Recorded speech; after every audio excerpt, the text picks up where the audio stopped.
So just a few things about the arrangement. I did it in the original key of E flat, and I put the accompaniment down below at first. All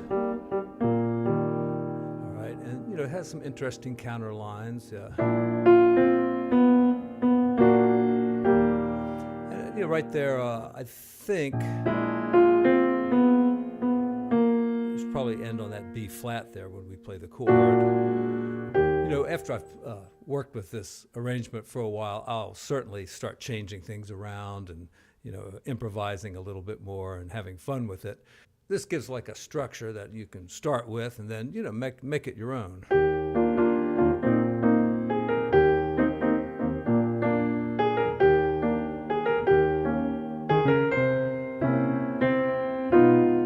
And most of the time it's A flat in the bass there, I think. In my tutorial, I didn't go that way, but now I think it's better.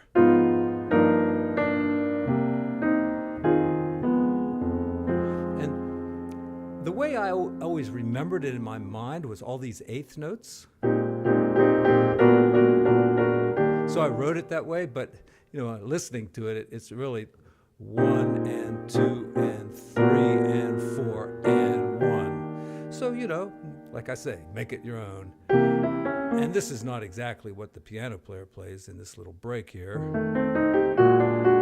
but it's similar.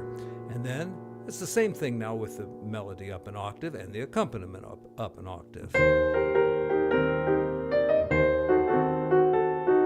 And, my left hand is kind of going up there on beat 2. I'm not quite sure what I really want to do there, but, I had to write something, so...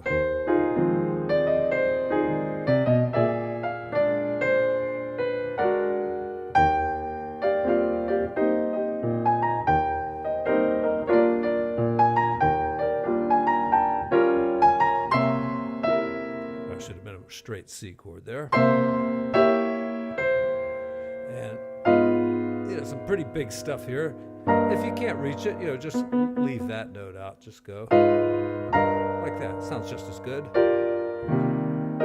Same right here. All you need is the F on the bottom. Don't really need the 10th.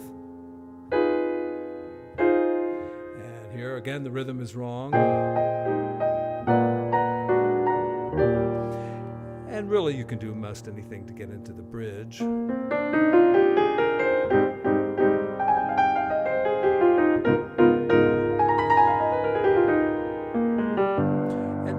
I took this kind of Art Tatum idea.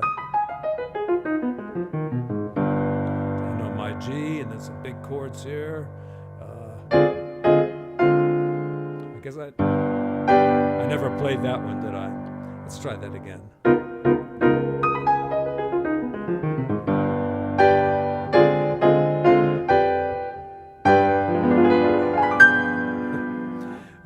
And that's just the same diminished chord. All right, it's a G7th chord. And then another Art Tatum idea. So one of these 2-finger runs. 2-1, 2-1, 2-1, 2-1, 2-1.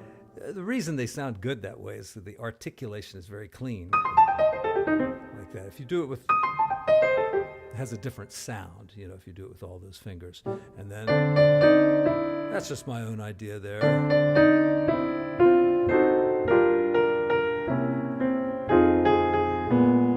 And once again, B flat is my own idea. And here, the melody is down below and the accompaniment is up above.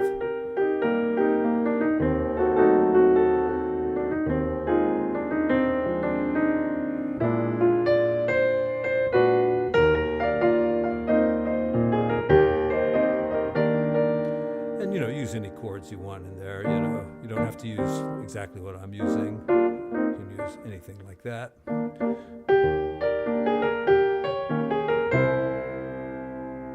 then I think the reason I didn't go with the B is because you got the parallel octaves going there, so.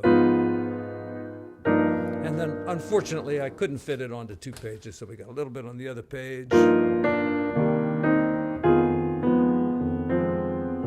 Here's the correct rhythm.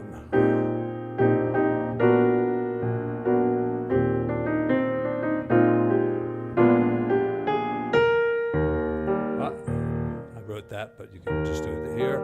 And I always do this a lot. But for this arrangement, I thought I'd make it a little fancy and went like that, make a 7-note pattern.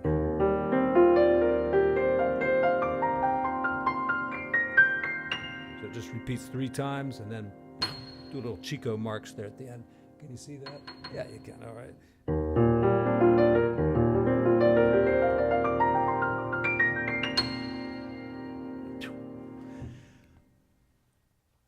Like button, subscribe button, download the arrangement. It's right down there in the description. Hit the link, should pop up for you.